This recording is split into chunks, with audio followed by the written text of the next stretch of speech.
weet je bent aan mij gewend en aan hartstochtcontinent. Maar waarom laat je mij nooit meer eens blozen, net als toen?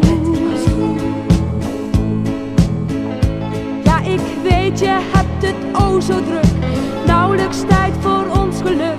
Maar waarom geef je nooit